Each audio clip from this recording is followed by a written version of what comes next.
Hello and welcome to the Rabblecast. My name is Eric Hernandez, and this is... I didn't even realize you hit the button. That's right, and all of a sudden you started yelling at me. What's your fucking name? I don't know. Who cares? We'll get back to that later, I guess. In this episode, we get to talk about a number of different things, and they kind of all relate to New York City in some weird way. Yeah, it was a very New York-centric show. Yeah, we talk about Doug's adventure and his mission to go... What was from point A to point B? What was it again? Wall Street to 110th, with a few detours along the way. And what put this idea in your head? You know, I don't remember exactly. I wanted to just say it's going to be when I finally leave, it's going to be a while before I go into New York again, maybe the rest of my life, I don't know. Okay.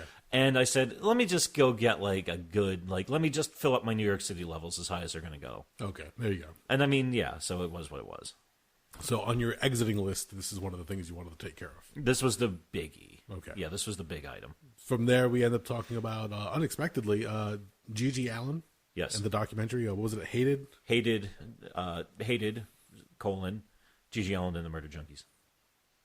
Which, the reason we get into this is because we talk about the new Joker movie, which is directed by Todd Phillips. And Todd Phillips, apparently his first work was this documentary with Gigi Allen, correct? 26 years ago. So that kind of melded together. And again, we saw the narrative of the story take place with a lot of New York involved, because when you watch the new Joker movie, it is taking place in essentially what's supposed to be New York into the 70s or 80s, but it is a stand-in for Gotham. In fact, I think they even filmed some in Newark, New Jersey for some of the scenes. Yeah, in fact, because last fall they were putting out casting calls. I was gonna, I don't know if I mentioned in the show, I was gonna reach out for one of the casting calls, but I'm so glad I didn't, because it was a story of a lot of the extras getting stuck on trains for hours on end, which is apparently a violation of their the SAG rules. But they weren't giving them breaks as necessary. They were just pretty much holding on to the point where a lot of the extras were just peeing off the side of the train because they were just stuck in this warm boxcar.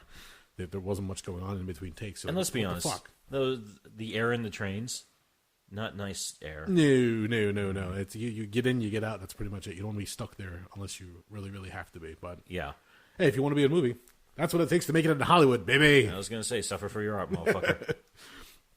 We cover all that and a bunch more in this episode, so we're just going to let it talk for itself or speak for itself from there. We are brought to you by InsidePulse.com. You can find us in the podcast section. You can also find the show over at Rabblecast.libsyn.com. Also check out our channel on YouTube, YouTube.com/Rabblecast. Send us a tweet at Rabblecast. Email us, rabblecast@gmail.com. And if you want, and you're checking out social media throughout the day, check out the Rabblecast Facebook fan page for different news and links. And I've been trying to get some of the past episodes up as long as some of the newer ones. So we're getting there, people. You're getting all the episodes. You're just a little out of order right now. So deal with it. That's all I can say right now. My schedule is screwed as it is, and I'm just trying to make it all work all together. Anything else? No. Cool. With that said, what the fuck's your name? Nobody cared about my name before I was on the show. That's a good point. In that case, enjoy the show.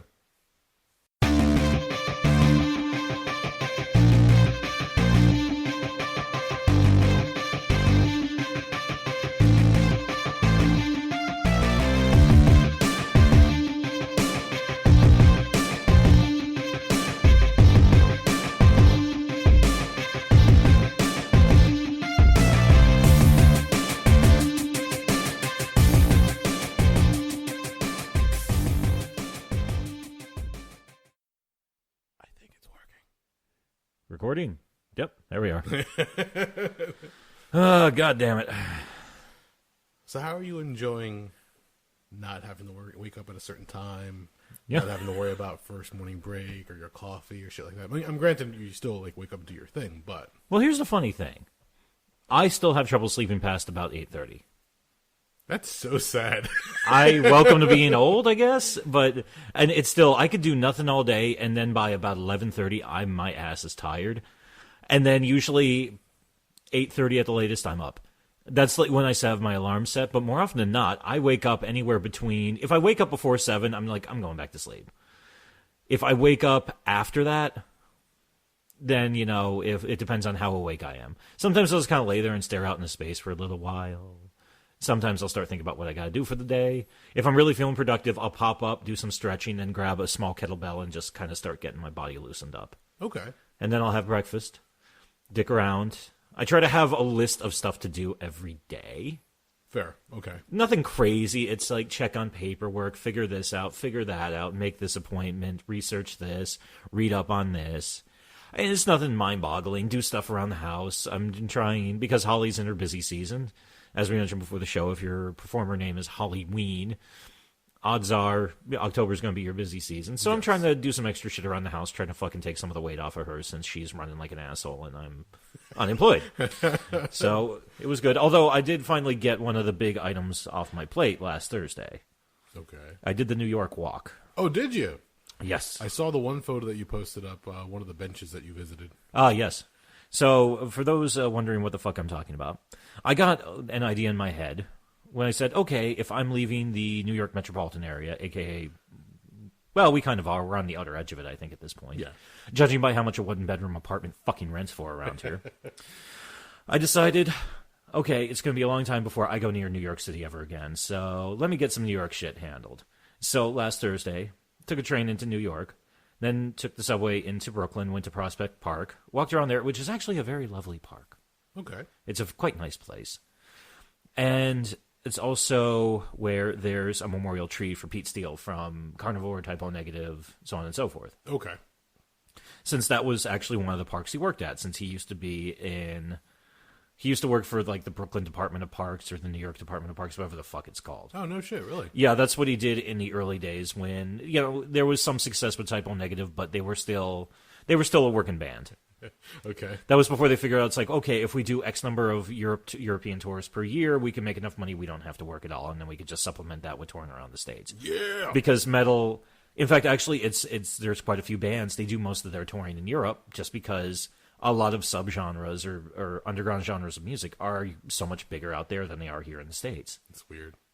Well, I mean, look at it this way. Iron Maiden can book 4 nights at a soccer stadium, sell out all 4 nights without trying too hard, probably make hundreds of thousands of dollars in that 4 shots, even after their expenses, paying their crew and all their props and all their insanity and nonsense. Yeah.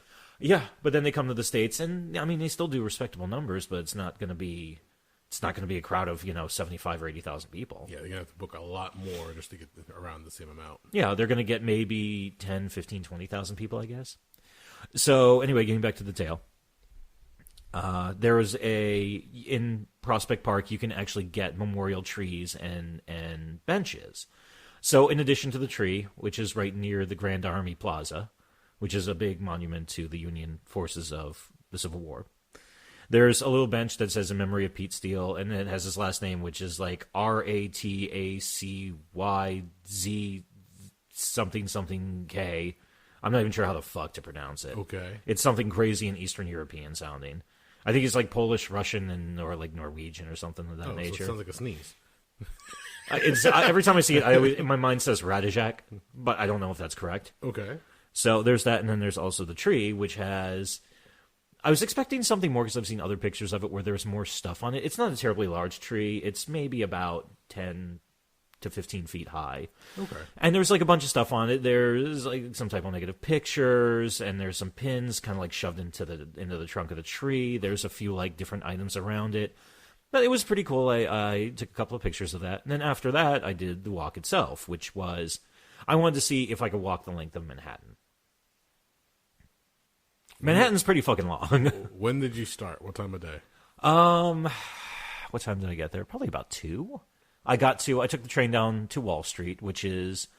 I wasn't quite at the South Street Seaport. Okay. Or not the South Street Seaport, pardon me. That's in Philadelphia, I think. I think Battery Park's at the southern tip of Manhattan. Okay. I was pretty close to that, a couple blocks off. I mean, when you're at Wall Street, you're pretty far down there. So I walked around there. I took a slight detour. I shot over a ways and shot up, went to the reflecting pools for the 9/11 memorial. Okay. Which is right where One World Trade Center is now. People do really weird shit there. Like? A lot of people taking selfies.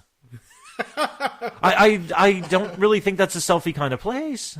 I don't think it was meant for that, but the way our culture is nowadays with technology and social media, it's like you have to take a selfie with just about everything you do. Well, and here's the funny part, too, and it's just not about shitting on younger people, because I saw everybody was doing weird shit there. Like, I saw people with the selfie sticks. I saw tourists doing weird shit. I saw, and actually even I expected better of them, truth be told. I saw some older folks there who, from the sound of it, they were, I'm assuming they were Americans, white American English speakers. Okay. Yeah, they're standing there, and they've actually got their digital cameras out, which I'm sure they just bought, like a year ago. And they're like, no, get closer together, and everybody smile as they're standing directly in front of, because have you ever seen the two reflecting pools? Only in pictures. Okay.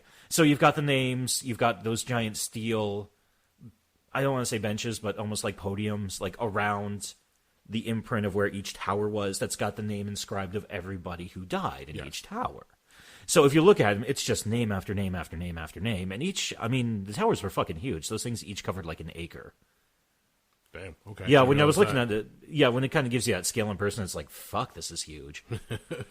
And I'm just looking at these people. I'm just kind of sitting there, and it's a solemn place. I mean, you think about it, how many fucking people died there? How many people died as a result of what happened there that launched us into... And we still have people in Afghanistan, and it's been over 18 fucking years since the fucking towers were attacked, for fuck's sakes. So if you think about what a massive impact that single morning had on the world, if you think about it, it's a very heavy place. Like, I just kind of sat there for a while and just tried to take it in, but it was so mobbed with people doing weird shit that after a while I was like, let me just get the fuck out of here. And also, there's something about the starkness of New York that still fucks with me. How so? So, you could be walking down the street, and you're on the sidewalk, and you look over, and on one side you have the street. On the other side, you have a wall or a building, and you look up at it, and that building can be, dozens, even 100 stories tall. So it's just flat, straight up. Okay. So it feels like you're just so tiny in this little canyon as you're walking around. But aren't you the same guy who gets put off from complete flatlands? I don't like that either. I don't get it. There's something else in there that I can't quite put a finger on. I could probably make it. I probably should hire a therapist one of these fucking days. Are you part rodent or something? You need to find something to hide against so you don't get caught by your predator? Maybe maybe a prey mentality. You're just afraid something's going to hunt you down. I don't know. I look up and I just kind of feel like insignificant, tiny, lost. Interesting. Like a speck of dust almost. No, that's... Yeah, it's very weird. Yeah, it seems like you have a grounded perspective at that point, because most people just don't give a shit. They just walk around aimlessly. They don't even take in the wonderment that can be the engineering on some of these buildings, or the fact that how big the reflecting pools cover as far as square footage. Mm-hmm. They just go there and take a picture with their selfie stick.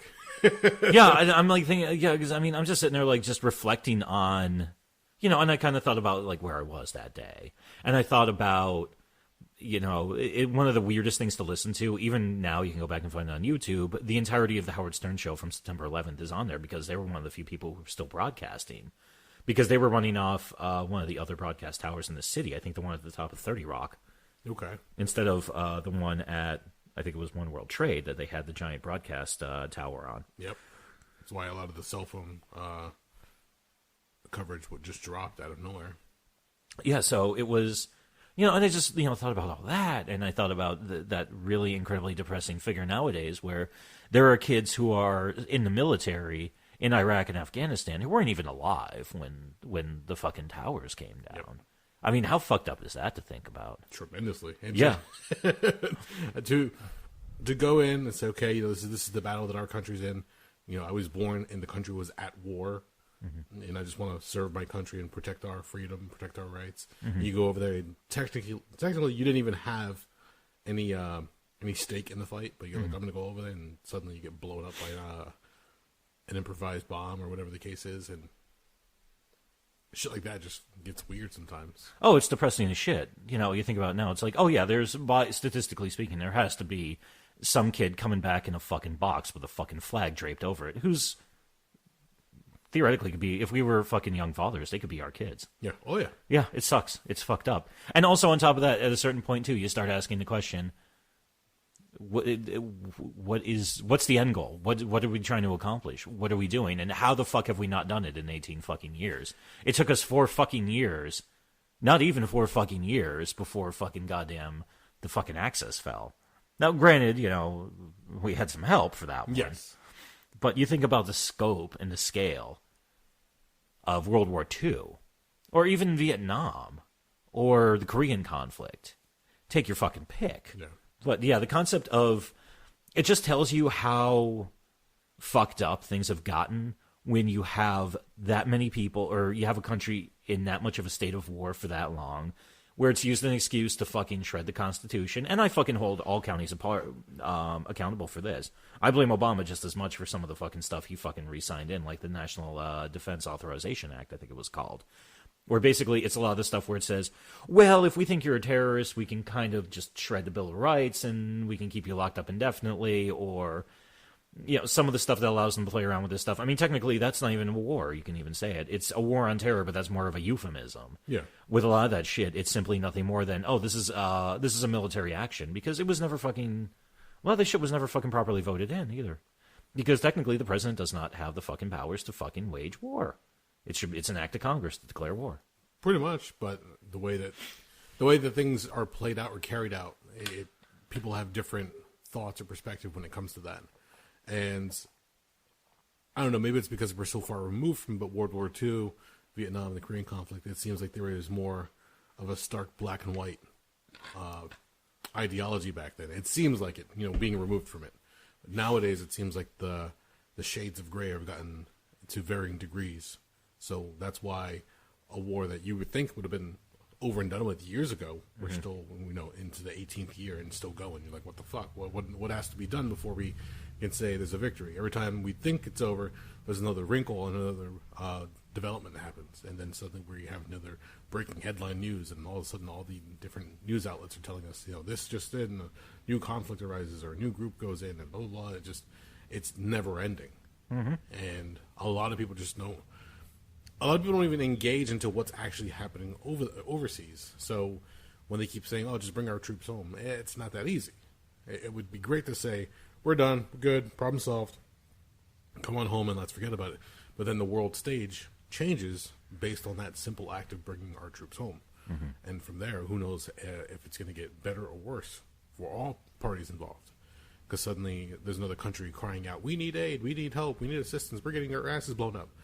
And most people turn to the United States and say, hey, look, we need to send more people over there.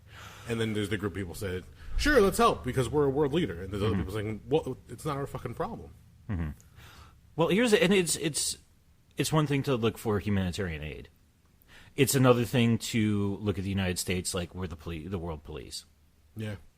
Which we're not, and we should never be. No, because we can't even get our own shit together. No. And also, how often do you actually say, well, we're actually going there to spread freedom? Or is it basically, are we just like, you need to start playing ball with us more economically so we can fucking further strengthen ourselves in that position? Yeah, that. But I'm trying real hard right now not to go into every fucking conspiracy theory I drink of off that. In fact, actually, let's get back to the tale of New York City. After the reflecting pools, where else did you go, dog? Well, thank you, Eric. I'm glad you asked that question. So after that, I booked it over to Broadway. And just, it's like, all right, let's start fucking making tracks and fucking go north. So I figured I really started moving my ass about 2:30 or so. Okay. You got there, 2 o'clock, 2:30, you start moving your butt. What was the weather like? What day was this that you go? This was last Thursday. Okay. So that was October 10th, I think it was. It was very nice weather. Yes. It was relatively clear, light cloud cover. It's probably... It was very weird. I wasn't sure if I was hot or cold all day long. If I was in the sun, I was sweating. If I was in the shade of, between the buildings, I was chilly. So I kept bouncing between a light T-shirt and throwing on a long sleeve over it. Okay. Plus, I was hauling ass. Okay. Because I was trying to fucking get up there. So, I was bouncing between sweaty and holy fuck, I'm chilly. I'm slightly picturing like the Indiana Jones map when he travels from one country to another, that little dotted line that goes through. Well, the beauty of it is, and this is actually the one thing I love, if you look at it on a map, Broadway, not so much. Broadway starts kind of getting weird about Midtown or so. But if you go a few blocks east to 3rd or 2nd or 1st Avenue, those just shoot right the fuck up there until you're basically in the Bronx, I think. Okay. So at a certain point, I went up Broadway for a while because I walked by the governor's mansion. Or not the governor's mansion, pardon me, the mayor's mansion. Okay. Looked at that. That was a nice little area. You know, I walked up in that. And then after around... And it's funny, I was just hauling ass what felt like forever. And then finally I got to Houston Street, which above Houston, that's when you actually start getting the numbered streets. So I think Houston is technically... There is no First Street, if I remember correctly. It goes to Second Street, 1 block north of Houston. That always bothered me. Oh, well, I always tell people, if you ever want to fuck with somebody in Philadelphia... Tell them something's on 14th Street, because there is no 14th Street. If you look on a map between 13th and 15th, it's Broad. So go fucking figure. I don't know why cities do this shit. Okay. I'm sure there's a weird story about some guy who thought it was a weird superstitious thing, so we're not going to have this street. Because everyone's a fucking dildo. On the 14th day of the 14th year, fuck off. Yeah. So, actually, by the time I looked up and I realized, wait a minute, I'm only at Houston, I was like, fuck, I don't know if I'm going to do this. Because I was like, I'm already in pain. Because honestly, when I was trying to find the Peter Steele memorial tree in Brooklyn, I couldn't quite figure out where it was. So I ended up probably walking 2 miles there already. So I burned a little bit more time and... Not energy, but, I mean, I hate to say it, at my age... Motivation. Not even motivation. At my age, yeah, when I do that much walking, if I'm not paying very, very strict attention to my form of how I'm stepping, my back starts to get a little funky. Really? Yeah, and my hip. What the fuck, dude? Yeah, so basically, you know how sometimes when you walk, I have to make the conscious effort to properly lift at the knee and step forward, rather than just kind of shuffling my feet forward, kicking off of my hips. Weird, okay. Yeah, I never even noticed I did it until it started hurting me, which is, you know, pretty shitty, but welcome to fucking middle age. So at that point, every couple of blocks, I would stop, hydrate, do some like light stretching, and then I get back on it. The biggest pain in the ass was I feel like I get some momentum going, and then the blocks when you're going north-south are not really that long. Okay. So it seems like, oh, I get a little momentum going, and it's like, oh, no, I have to stop because it's a red fucking light. It's like there were very few times I could just book right across the street because there was either nobody coming or, you know, I had the light in my fucking favor. Yeah, especially if you're going in the early afternoon. Yeah, especially, yeah, it's a Thursday. And by this point, you know, when I'm starting to get into it, yeah, it's like, oh, fuck yeah, we're kind of coming up on rush hour now. Okay.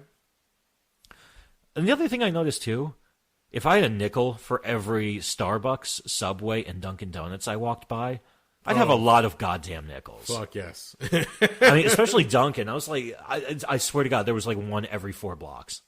Maybe even shorter than that. And it was also fucking tempting as hell. I was like, man, I really want a coffee, but right now I'm afraid of what that might shake loose inside me. Exactly. I was like, I don't need to be like, well, I got to shit in my pants. So just walk over to the tree for Peter Steele. Sorry, Pete. Yeah. I was gonna say you're an old New York guy. You'll appreciate the scumminess of this. Just drop one, leave it, find some leaves or whatever you can find there. Maybe like a muffin wrapper, and dozy along. Oh, good Lord. But and then the other thing too, after a while, and one of the reasons I did this too is I wanted to get a face full of New York City. I know that sounds weird, but I just wanted to like be on the street. I wanted to like really like feel the place. Okay. And yeah, and I finally pinned down one of the other things I don't like about New York. New York has a very distinct smell. I do not like that smell at all. All right, can you describe the smell? No, I can't. There's nothing quite like it. It's kind of like a sewery smell. Maybe you just went on a bad day. Maybe, but you mix that with all the exhaust from the sheer volume of cars, trucks, vans, buses, and other bullshit running around all over the place. That was one of the things that always amazes me, and there's got to be something to it, where if you live so close to a place that has so many different vehicles, and there's so many noxious fumes, and then you've got cars that are constantly stopping and going, the dust. If you've ever changed brake pads on a car, you'll see this like brown dust, almost like rust, that starts to cover your tires, like the interior of the hub area or the wheel hub, especially the rotor, depending on what kind of car you have. And what you don't realize is when you're braking, that dust is just coming off. So when you're moving along, it just like litters the air. And people living in such a dense population in New York, everybody's just breathing that shit in. So that's in your lungs. At the worst of it, back in the 70s and 80s, I think they said living in a major city, especially one like New York or Boston or Philly, basically with the amount of exhaust you're breathing in every day, they said it was the equivalent of smoking, I think, like half a pack of cigarettes. Wow. You can also see back in those days, too, and it's probably still severe now. Yeah, you look at the rates of asthma and other breathing issues that people have. Oh, it's way fucking higher in the cities. It's fucking terrifying. Oh, yeah. I just never got that. Maybe that's one of the reasons I really don't like cities all that much, even just visiting. Because even when we went, we've talked about where going to New York Comic Con, it was fun, it was a treat, but if I don't have to go to New York for anything, I'd rather just stick around to like rural or like open areas. Yeah. It's just nicer, more enjoyment, and you're not breathing in all this shit. There's less, and I don't know about you, but there's less that frantic, desperate feeling. Yes. Like, I gotta get somewhere. I don't know where, but I gotta get somewhere now. And it's like, everybody's rushing. I should be rushing too. Oh, actually, and oddly enough, people were not rushing enough. I was constantly having to cut around people because I was like, you're not walking fast enough, motherfucker. Get out of my way. Yeah, Angry Doug. Oh, yeah. Because at a certain point, I think about 30th Street, I was just like, okay, I'm kind of catching a second wind, but I got to keep my ass moving, and I got to stay focused, and I got to get myself kind of pissed off. That was my toe. Thank you. Okay. So, yeah, at that point, I was like, okay, and we're also going into, like, the more dense part of the city, I guess from, like, probably, like, 34th to about 50-something. That's kind of midtown, I guess. So, yeah, at that point, I was just like, I will do this, motherfucker. And I was just booking. I was just hauling ass. What was your main goal at the very end? My main goal was to make it to... I've always been told, I don't know if this is official or it's just kind of like a local thing, but the line a lot of people use between Manhattan and Harlem is 110th Street. Okay. Which is the top... If you look at it on a map, 110th Street cuts along the top edge of Central Park. Okay. Which is also fucking huge because the southern entrance is at like 59th Street, I think. Oh, yeah. Yeah, that motherfucker's big. So I was like, okay, if I can make that distance, which on a map, I actually kind of looked it up. The rough out from the subway exit I used all the way up to 110th Street was about 7.7 miles, I think. It's not that crazy when you think about Not it. undoable. Yeah. I mean, there's people who do fucking ultra marathons and all types of wild shit. There's some people who run that every day for training. But not for a leisurely stroll. Well, I don't know if I was really doing this as a leisurely stroll. I think I was, I was on kind of a mission to just kind of, I don't even know what the fuck I was trying to prove. I got this in my head and I was like, I can't let this one go for some odd reason. Okay. So I just kept on pushing and pushing and pushing. And it was, after a while, I realized, okay, I think I got a shot at this. When I hit about 75th Street, I was like, all right, I'm way more than halfway done. Okay. I've got a shot at this. I just got to keep hustling. And what time was it? By that point, I don't know. I had to shut off my phone because it was eating more battery than I thought it would.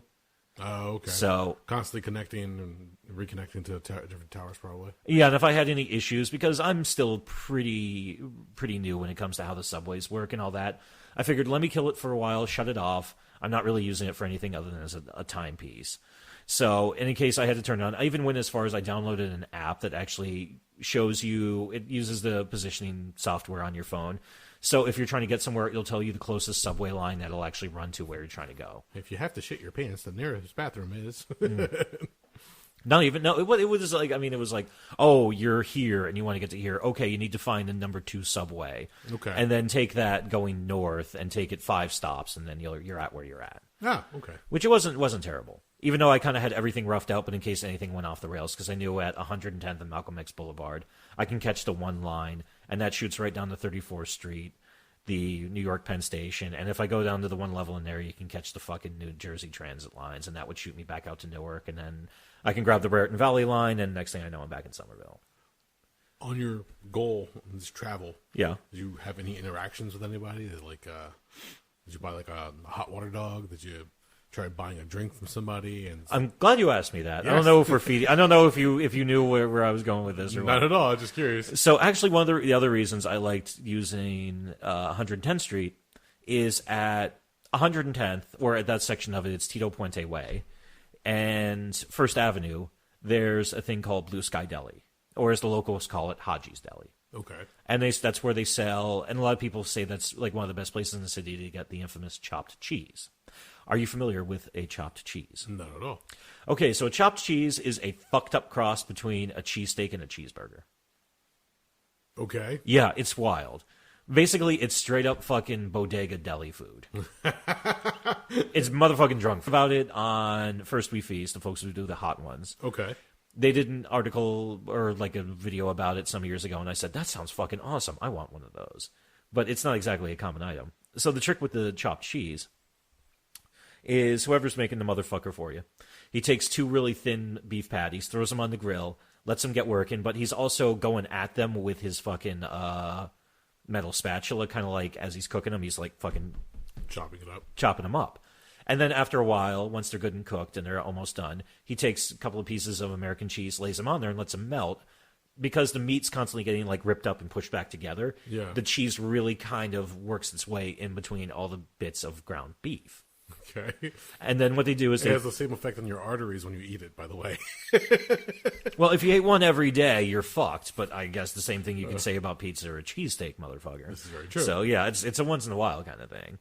So then the other cool thing they do is they take a certain type of hard roll and they put it into one of those hot presses, so it kind of toasts it a little bit and kind of makes it a little bit more dense. Yeah. Slaps it on there.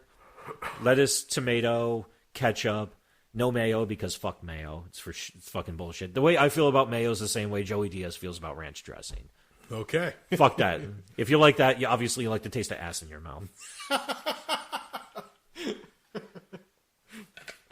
So I hustle in there. And actually the other interesting thing, let me back it up a little bit. When I got up to around 95th, 100th Street, I noticed something that I don't see that often. I was the only white guy walking around. I mean, I saw a white person here and there. But for the most part, yeah, I was looking around. I was like, black folk, Spanish folk, a couple of Asian folk walking around. And I was like, all right. It's still, obviously, it's probably a lot whiter than it was 30 years ago. Did anybody confront you at all? No, nobody gave 2 fucks. They were probably just looking at me. At that point, I was sweating profusely. I probably looked haggard and angry. I looked like a mess. I had I'm not sure where. Somehow I got a stain on my shorts. I'm still not sure how. What the hell I touched. So I looked gross. So a lot of people were probably like, I don't know what the fuck that guy's problem is, but I really don't want to talk to him. I'm just trying to go home, go get to work, go home from school, go do this, go have some good times with my friends, go take care of my family, whatever the fuck. I don't need to go talk to this weird ass white guy walking around my neighborhood. Hey, you see that? Yeah, man. Look like a white guy fucking shit his pants. Shit his pants? I thought he fucking peed. I don't know, man. Let's go. Yeah, that was probably the long and short of the conversation. So yeah, by the time I got to Blue Sky Deli, yeah, most of the people in there, actually no, everybody in there was black. The guy who worked there, I believe he was a Middle Eastern gentleman. So he took my order. Yeah, I paid for it. I just kind of stood there. And then I went outside. I walked half a block down. I found this tiny short railing around a fucking one of those trees in the sidewalk. I sat down on that. I opened the thing and I was so fucking hungry. I'm just shoving it in my face. I'm just eating like I haven't eaten in a goddamn week. I was so hungry. You're only breathing through the corners of your mouth as you're just shoveling it in. Yeah, I just could not consume it fast enough. I was so fucking hungry. And also, I mean, as you can imagine, with it's beef, cheese, a bunch of toppings on a fucking hard roll. It's pretty fucking tasty. I can see why people love it as fucking drunk food. Okay. So I'm sitting there like an asshole, just shoving it in my fucking mouth. I'm getting food all over the place. At that point, I'm already a mess, so I was like, I don't fucking care if I get ketchup on me at this fucking point. Or if I get bits of cheese on me. Who the fuck cares at that point? I already look like a pile of shit. Ketchup squeezes at the bottom of the bun. You just wipe it on your forehead as a badge of honor. Just walk around in the sun with that on you. I wasn't that bad, but I was I was fucking close. So I'm just sitting there fucking show. Because I know some guy pulled up next to me. He just kind of gave me a weird look, and he was just kept on walking. Fucking white dude. Yeah, that's probably, the guy was probably thinking, fucking white people. Why the hell did you have to come to my goddamn neighborhood? So I fucking shoved that thing down my throat. Humped it back up to, down closer to Central Park. Which then around Central Park, yeah, there was a little bit more, mix. Everybody was just walking around because it's Central fucking Park. And it was still, a relatively warm day. Jumped on the train, shot back down to 34th Street, grabbed NJ Transit, and I was home by probably about 7:30. And how did you feel when you finally got home and either sat down or just... Oh, I came in, stripped down completely, took a really hot shower, Did some stretching. Pardon me. Drank so much water. Like I grabbed a can of seltzer out of the fridge. I opened it and in one shot, I just dumped the entire thing down my throat. And then, I just filled up my water bottle. I just started slugging that because I just could not get enough water in me. Can't get clean on the inside or outside. I just felt utterly dehydrated, which it made sense too because at one point, when I was at New York Penn Station, I stopped to go take a piss. And it was like fucking neon yellow. So I was like, okay, I'm dehydrated.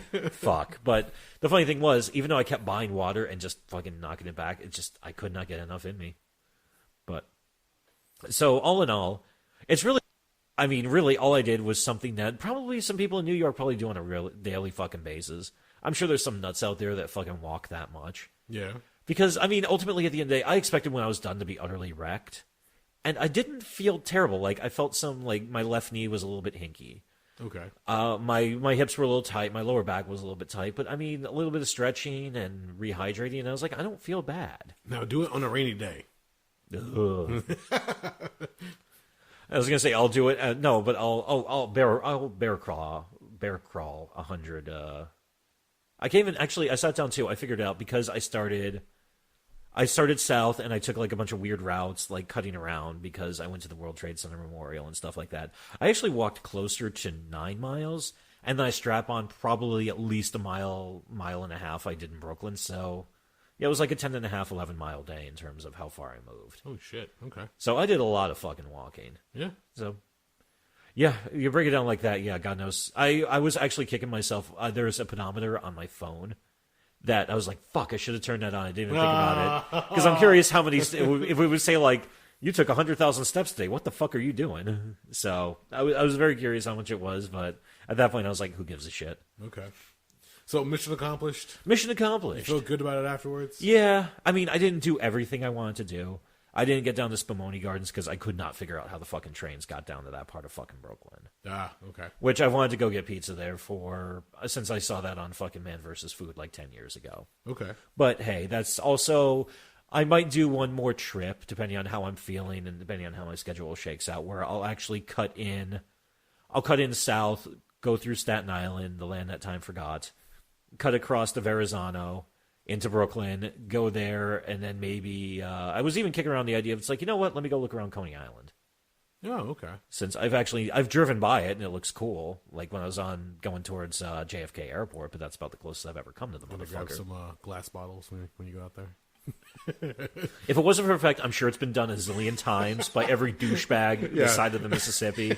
I would, but I have a feeling when you do that, the locals are like, oh god, another fucking tourist. Yep, here we go again. It's like, you look like an asshole, buddy. Yes, you've been doing that. The movie's 40 fucking years old. Yes, it's an awesome movie, but yeah, you're retreading old fucking territory there, guy. Well, I'm glad you were able to have an adventure, because that's probably going to stick with you for quite some time. I was going to say, it was interesting. Is that your first time going into New York just using transportation, like not driving in? No, I've taken a train a few times. Have you? Okay. And actually, the funny thing about it, for the day, the single most expensive item for me was getting into the city proper. Yeah.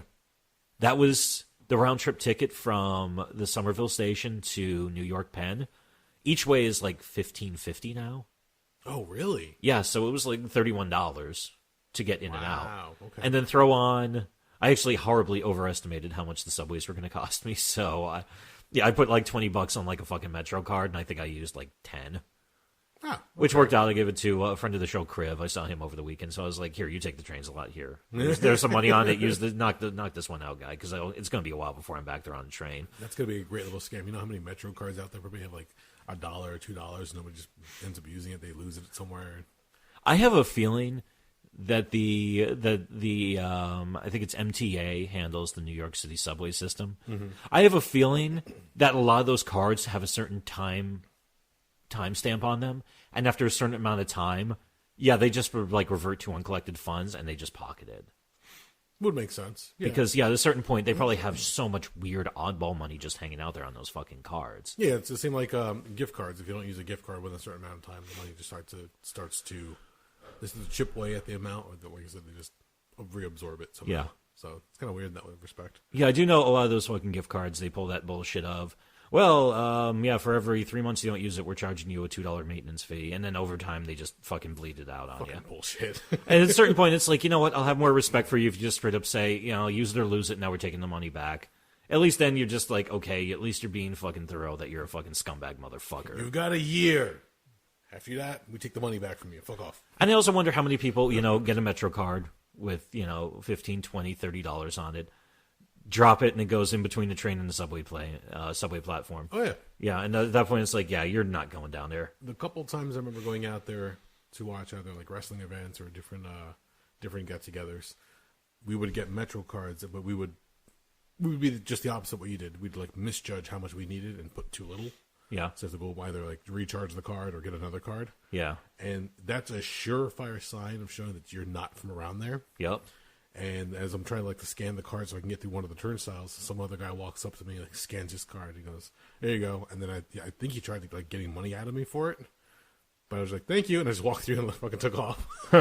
Because I'm sure it's probably some kind of a scam they try to pull where they'll try to offer you a card and say, "Here, there's $10 on here. Give me $5 and it's all yours." You give them $5 and there's $1 on there or some shit like that. I'm sure there's some weird hustles like that. I'm sure there's a million cons out there.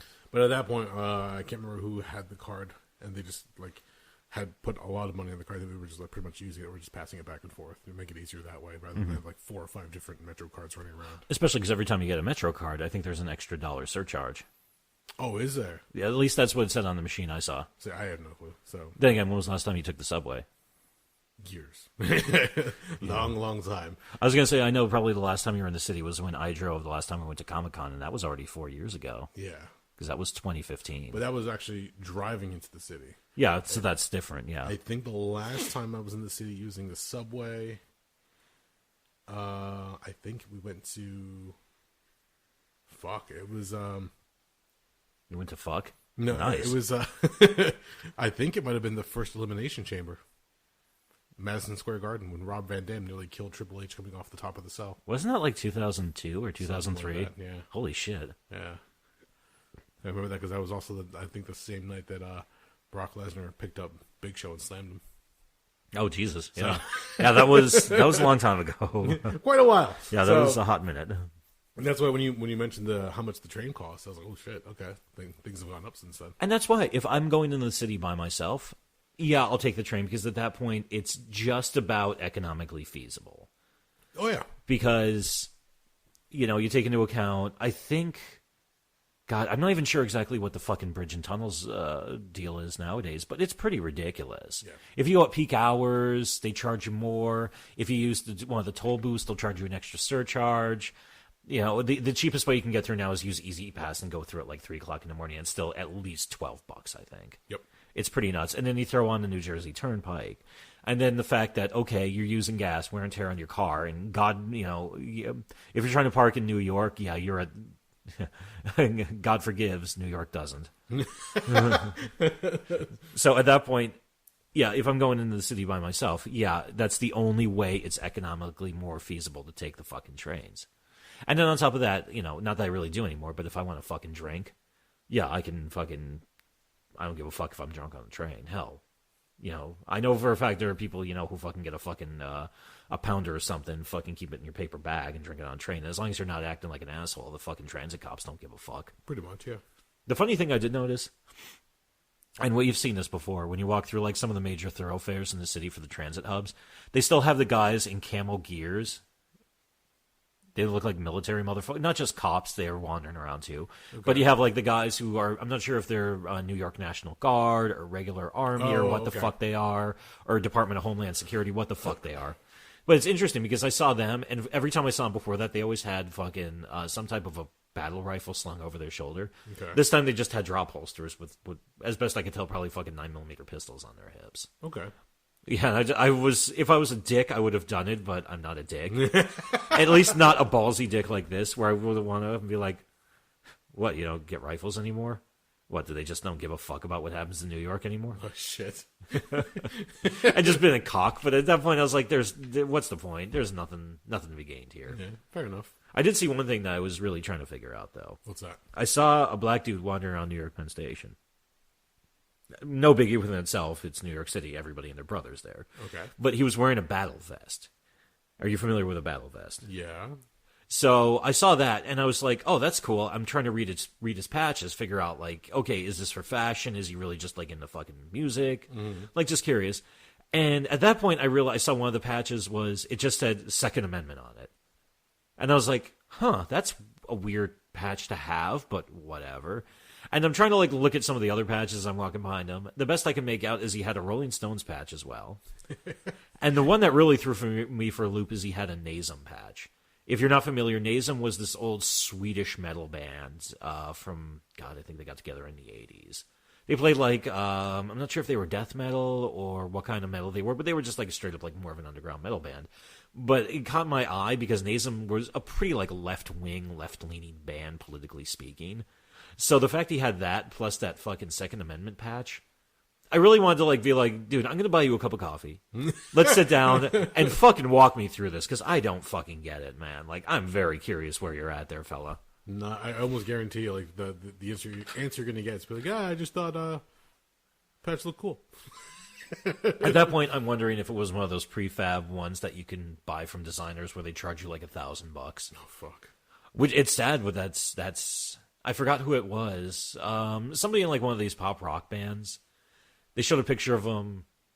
You know how like they'll have the red carpet events and all the paparazzi are there snapping pictures like motherfuckers. Yeah. They shot one of those guys and he had like a black leather jacket with like a ton of like patches on it for like old punk and metal bands and stuff like that. And somebody asked him about it. He's like, I don't know. I just saw this at like upscale clothing boutique and I thought it looked cool. Oh fuck.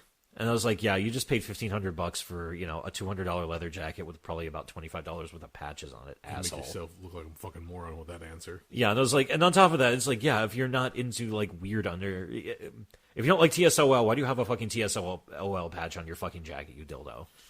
Well, to each their own in that case. I mean, whatever. I was going to say, it just kind of, like, made me stop and be like, this is a weird fucking town. But yeah, it's cool when you go out to the city and you have a purpose, like you did. You wanted to hit certain spots, you wanted to cover certain ground. I had a mission, and yeah, you had goals set for you. I just don't like when friends are like, oh, let's go out to the city and go get something to eat, go get something to drink. I'm like, yeah, we could do that all year and save a fuck ton of money and time, less crowds, and like Jimmy. I love Jimmy, but every now and then when he's like, oh, it's my birthday, I want to go out to the city.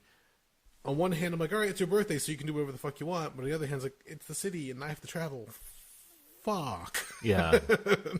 There was one time we genuinely felt bad, but at the end of it, we had to bow out, and it's probably for the better. One of his birthday adventures, he wanted to go out to hit like different bars or hit different restaurants. Mm-hmm. So he wanted to start like walking one of his goddamn eating tours. Yeah. Yeah. And that was right around the time that Jen was pregnant.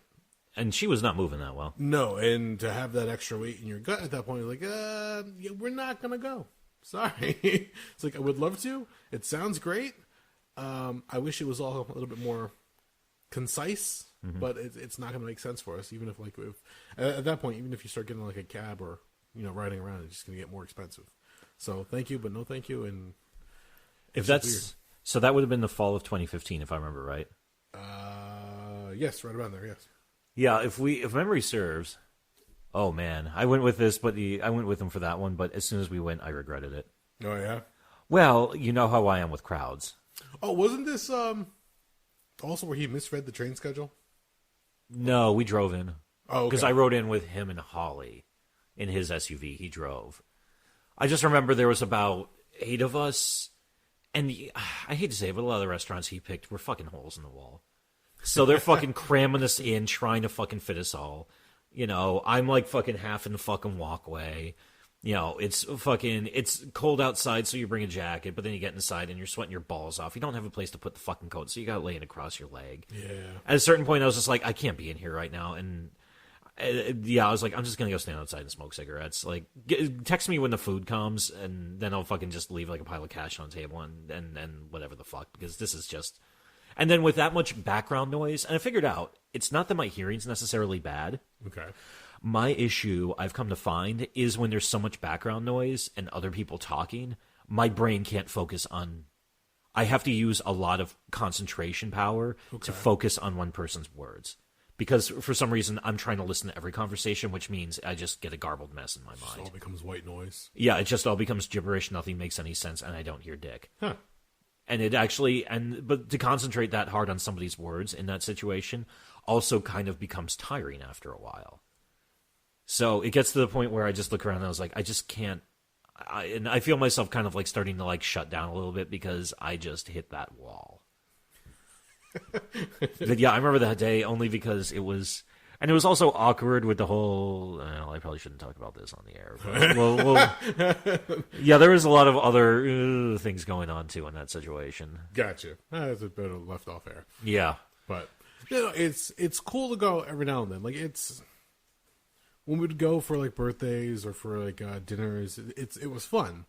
But even as a child, I remember my dad every now and then he would like to take my grandmother into the city and to go. I don't remember the name of the restaurant, but my dad would frequent it all the time. We'd find a spot to park the car in some like open lot, and I just thought to myself, like, this is like such a hassle just to go and eat steak. What the fuck? Like, I got steak in fucking New Jersey. What's the fucking problem? Yeah. But it was for him at the time. It was taking his mother out and spending some cash and showing her a good time. Like I get that. That idea now as an adult, I understand what he was going for. But at the same time, I was like, well, you dragged my ass out there when I could have been home watching cartoons or playing with my friends. Like, what the fuck? Yeah. And the other thing too, I realized, New York City.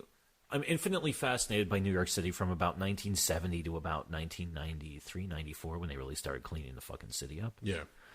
But nowadays, it's not like this crazy, fucked up, wild-ass place. I'm sure there's still parts of New York that are pretty fucking wild, but it's just become so... you can't have wild shit going on when you have, $3,000 and $4,000 a month fucking apartments above it. It's a playground for rich people now, fundamentally, when you think about it. Did you, being that you have so much free time in your hands, did you watch the new Joker movie? No, I haven't seen it. If nothing else, I caught it this past weekend. I'd say, if nothing else, check it out because they do a very good job of recreating. It's Gotham, but it's essentially New York. They recreate it from like the late 70s, early 80s, and when Joaquin Phoenix's character is walking through the streets, like you get that dirty, grimy feel to the place. I've heard a few people bring up Taxi Driver. Yes. In reference to it. Definitely. In fact, I think even Martin Scorsese said, he's like, yeah, definitely I could tell Todd Phillips, reached into the spirit of that movie for Joker. Definitely. They did a really good job with it. And for as much as I didn't... How do I put this? It was a fun movie. Yeah. It just felt like a wasted effort in the sense that they're giving you an origin story for a character that doesn't technically have an origin. Mm-hmm. And they're trying to ground it, much like they've done with Batman stories in the past, where you get the campy stories with like Adam West, or you get the neon world from Joel Schumacher in Batman and Robin, or you get the Christopher Nolan version where it's like, a procedural with Batman, essentially. Yeah, a little bit more grounded in rooted in reality. They try to give you that with Joker, and Joaquin Phoenix does an amazing job finding a way to give you another take on the character that could be believable. Mm-hmm. The laugh is not necessarily an actual laugh, like where it comes out of evil or goodness. It's almost like a form of Tourette's. It's like a neurological disorder form, isn't it? Yes. There's a scene where he's on the bus and a little boy is looking at him and he starts playing peekaboo. And when the mother gets like worried that her son's playing with a stranger, leave my son alone, he starts laughing. It's a nervous laughter. So you can see that on his face, there's a smile and there's laughter coming out, but his eyes are almost like they're crying. Mm-hmm. It's like, oh, that's a weird thing to pull off on command. Oh, wow, yeah. And as he's doing that, he reaches into his pocket and he pulls out a laminated card. And they show it to you on screen real quick. It says, I have a disorder. Sometimes this happens, whatever the case is. And it lets the audience know, oh, he's not laughing because he thinks it's funny being, talked down to from some stranger. That's his reaction to an uncomfortable situation. This weird, high-pitched laughter comes out. Mm-hmm. Something that he worked on quite a bit to get out there. Because at one point he goes, I can do a laugh, but it's going to be kind of hard to do it on command every time you say, action. So they figured that part out. But when you see a lot of the movie is watching his character of Arthur Fleck is the name that they gave the character. When you see him walk through New York and you see all the different buildings, the background, even the infamous stairs where he does the dance on later in the movie, you just see all that and you're just like, I don't know if I would want to be there. It just looks like an uncomfortable place to live unless you really, really have to. Yeah. And it's almost like a rundown part of New York, a rundown neighborhood.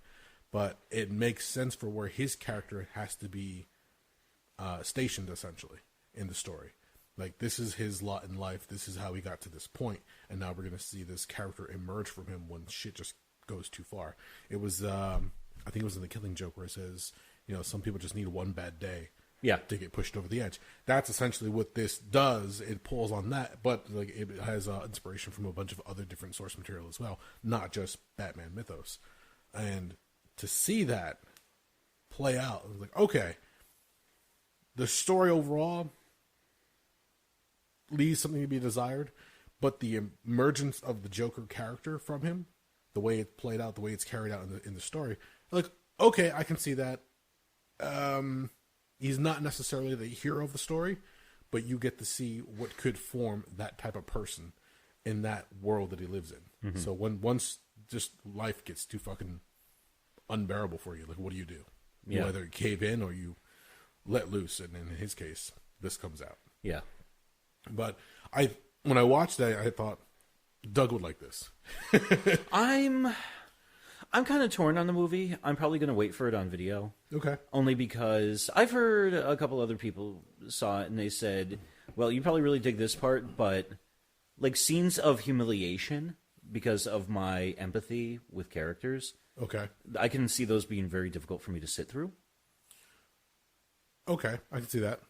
So I don't know. I'm not exactly sure how I'd feel about it, but I am kind of curious. I like Todd Phillips. I think he's a hell of a director. I actually rewatched The Hangover not too long ago, and I actually like that movie. Call me weird. And it's kind of weird when you think about, you take The Hangover over to The Joker, and it's just like night and day. Well, the interesting thing, if you want to see Todd Phillips' DNA in this one, you have to go back to the very first thing he ever made, 26 years ago. What was that?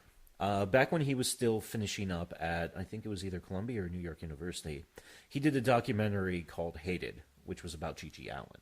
Oh, yes, I did hear about this. Yeah, which is an excellent, I think, a fucking great documentary. Didn't he reach out to, who was, John Wayne Gacy? Didn't he, reach out to him for some artwork or something like that? G.G. Allen? Or... no, who was the notorious clown who... yeah, it was John Wayne Gacy, yeah. Yeah, there was something where I guess he needed some artwork done, and Gacy did some of the artwork for one of the projects. Who was the he? Pronouns, pal. I'm sorry, Todd Phillips. Phillips was in contact with him. Back in those days, I mean, Gacy, if you wrote to Gacy, it was a pretty good chance he was going to get back to you. Oh, okay. He was pretty accessible as far as, notorious serial killers were. In fact, there were a lot of times they went to go...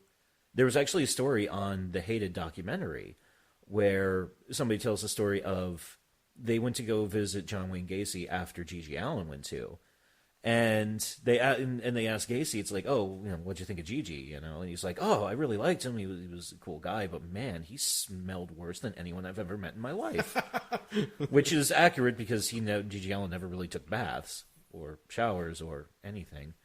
So yeah, I can imagine how bad he fucking stank after a while. God. Yeah, his hygiene was very questionable, especially at the end towards when he got really bad with the fucking heroin and the violence. So, but yeah, it got to the point where, yeah, before his execution, yeah, Gacy, if you wanted access to him, yeah, he was not a difficult one to get a hold of. It wasn't like Charlie Manson, where I don't even know if he got mail, for a good portion of his tenure in prison.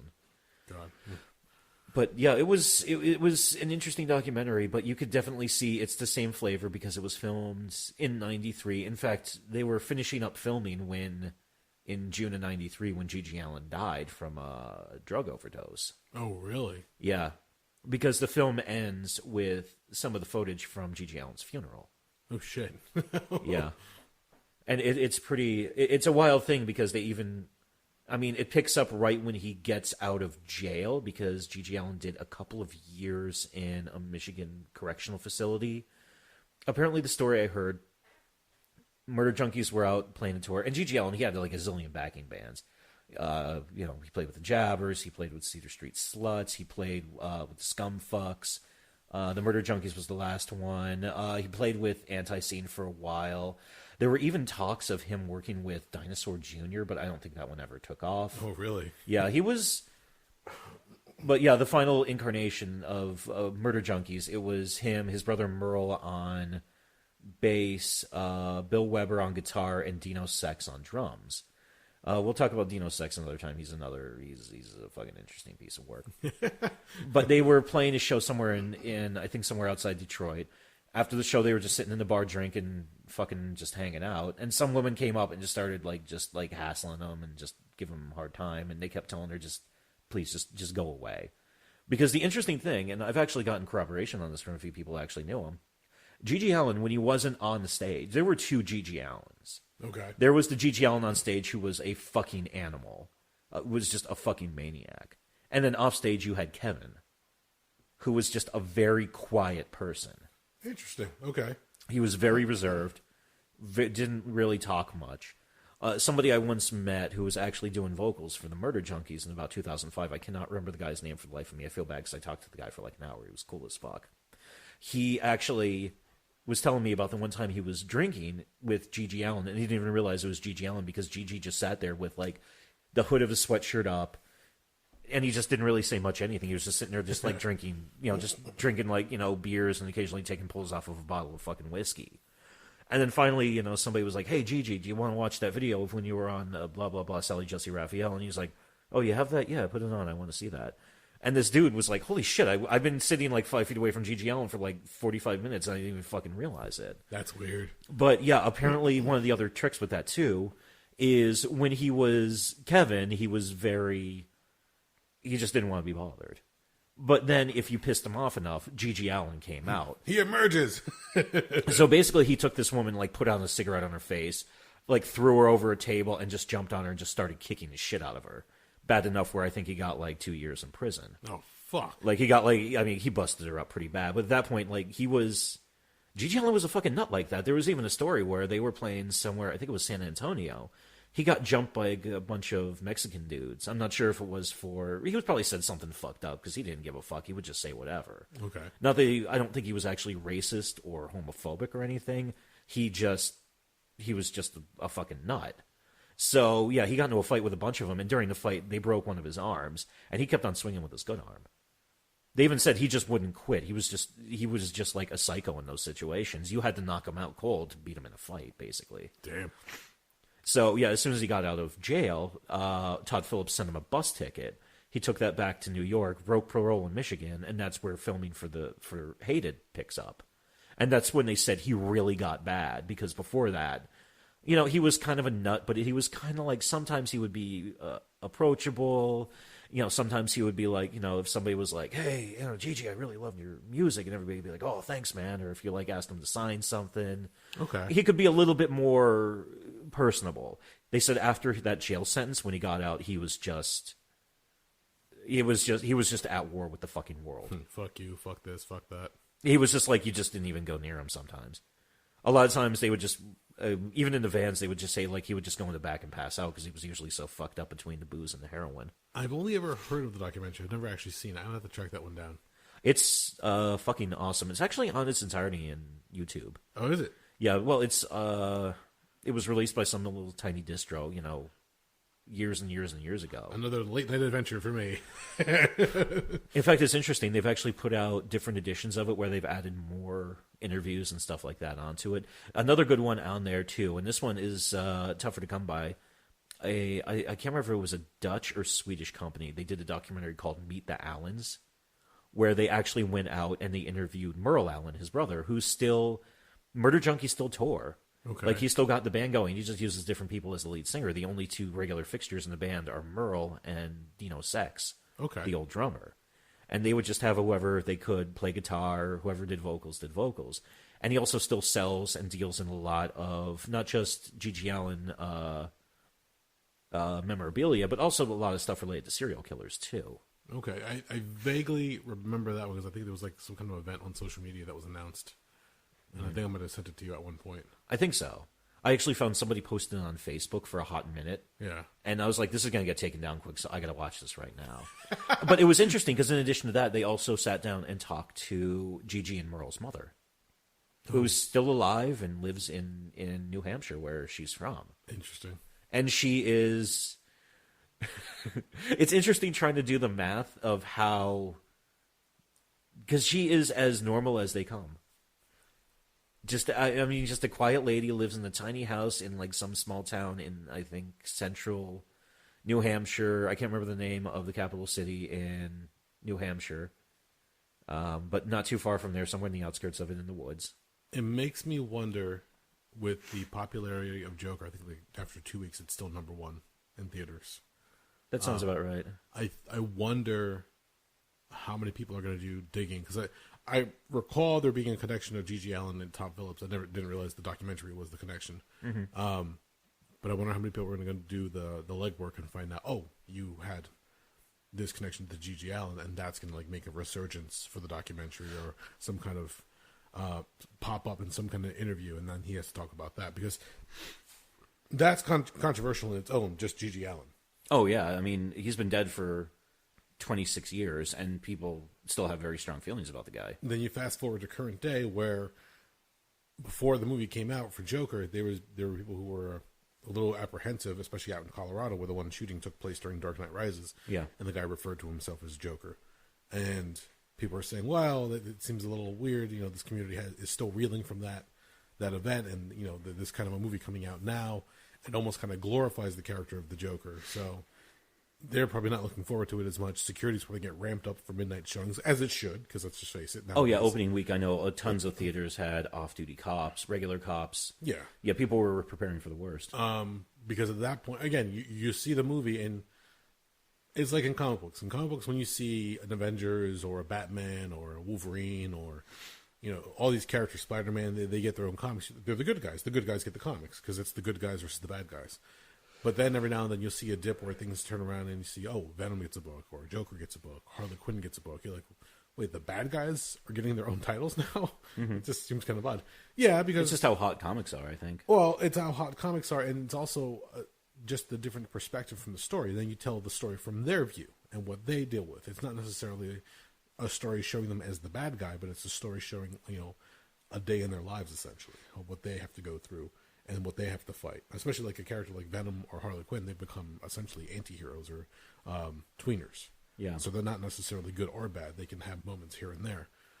But for the Joker, people were saying like, "Oh, I can't believe the Joker got a movie." Well, Catwoman got a movie, for better or worse.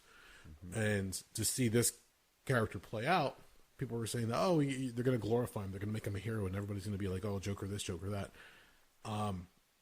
Again, talking about Joaquin Phoenix's performance in it, fucking amazing. Yeah. Like, that's the big argument is whenever you see somebody do the Joker, it's like, how can you outdo the last guy? Cesar Romero for the Batman 66 was the campy, cackling Joker. Was great. Looked like something from the comics. Mark Hamill's Joker on the animated series is always hands down one of the best out there just from the vocal performance alone. But when you get to the more recent versions, Jack Nicholson had his own version of it. Heath Ledger, and then Jared Leto, which a lot of people just wanted to just eschew and forget about. I did not like that one either. Many people didn't. In fact, there was a story that popped up where saying he feels alienated due to the performance of the new Joker, how it's doing in theaters. Because people are like, oh yeah, a new Joker. Fuck that Joker. Well, his was a very, very different take for what DC was trying to do at the time with those movies. I've gotten to the point where I like to think it's all the same Joker. That's just how fucking crazy Joker is. He just keeps changing with the times or changing with the... I mean, one day he wakes up and he's Cesar Romero Joker. Another day he wakes up and he's Gangster Joker from Jack Nicholson. Another day he wakes up and he's like anarchist, I'm going to take civilization down, Heath Ledger Joker. Another day he wakes up and he just starts drawing on like weird looking tattoos that don't really make any fucking sense. Jared Leto Joker. He's because one of the reasons, and one of the things that actually turned me off on the Joker movie when I first heard about it was I don't want him to have an origin story. There was that one awesome line in the comic, I don't even remember which one it is, where somebody, even like one of his henchmen, asks him, like, boss, how actually did you come into being? And he actually looked at me, and in a moment of candor, he says, some days I remember it one ways, other days I remember it other ways. If I'm going to have a past, I prefer it to be multiple choice. Yeah. Where I love the fact it's like, okay, he's so lost in his own mind that he doesn't even remember how the fuck he became what he is. Well, fuck it. You want me to tell you how the story goes? Because they actually kind of leave it open in a sense. Yeah, lay it on me, fuck it. So you start the movie off, it's Arthur Fleck, he lives in an apartment with his mother, Penny Fleck. And you can see that she has some type of deteriorated mindset. Where every time she talks, she keeps talking about she wants to reach out to Thomas Wayne. So already there's that connection between the Joker and Thomas Wayne, or the Wayne family. Mm-hmm. And her son's trying to figure out what the hell's going on, what's he going to do for us, what's happening. And at one point she says, well, if he saw what we were living in, what our conditions were, he would do something about it. Mm-hmm. Okay, so eventually... I'm assuming it's like a dilapidated apartment they're in? Yeah. Okay. So at one point you're like, okay, I remember the one line from Fight Club. They give the crappy apartments letters when they put the addresses on them. I think theirs was like 8B or something like that. So you knew it was just like a rundown place. Eventually what happens is she ends up getting sick, and when she's sick, information comes out where she's trying to write this letter to Thomas Wayne, and Arthur opens it. And in the letter, it says, we need your help. Your son needs your help. Mm-hmm. So you're like, oh, shit. Joker might be Thomas Wayne's son. What the fuck's going on here? Mm. So he tries to track down the information, what's happening. At one point, she was in our Arkham facility, or Arkham Hospital. So was Arthur at one point. So they're trying to figure out what's going on. He goes after the records. He steals the records from one of the orderlies after figuring things out. He's told that Penny at one point worked for the Waynes. And during that time, there was an affair between her and Thomas Wayne. Hmm. What had happened was there might have been some kind of a falling out. So when they found out she was pregnant, that's why they got rid of her. And maybe because of that, the depression and everything else got her put into Arkham. At one point, he's told that, no, you're adopted. And there's no way that you can be Thomas Wayne's son. So he's trying to figure out the information. And even as he's reading the hospital file, there's an adoption paper in there. So it shows that there's an adopted boy by the name of Arthur. So, okay, he's adopted. But then there's a scene playing out as he's reading it, and they show almost what looks like an exhausted, almost drugged out Penny sitting across the table from a lawyer. And the lawyer is essentially saying, you need to sign this. And she says, I see what you're doing. You're just making me sign this. It makes the birth go away. So Thomas doesn't have to take responsibility for his son. Mm-hmm. So you could almost believe that Thomas Wayne, who in this movie is running for mayor of Gotham, mm-hmm. that he's so rich and powerful that to make this indiscretion go away, he's forged adoption papers. He's going to force her to sign it, put her in a mental hospital, and make it seem like it's not his kid at all. Yeah. So there's that ambiguity where they're like, is he Thomas Wayne's son? Is he not? They leave it all open, the question. But then at the very end, the kicker is when you see the final shot, it's of Arthur in a mental hospital, and he's talking to a doctor. And as that conversation ends, after all the craziness that fucking happens, there's a riot that breaks out in Gotham. The riot, coincidentally, once again, you see the Waynes walking out of a theater, which, funny enough, is playing in the movie Blow and Zorro the Gay Blade, which in history, those two movies did play in one theater in New York at one time. Blow? Blow. Not Blow.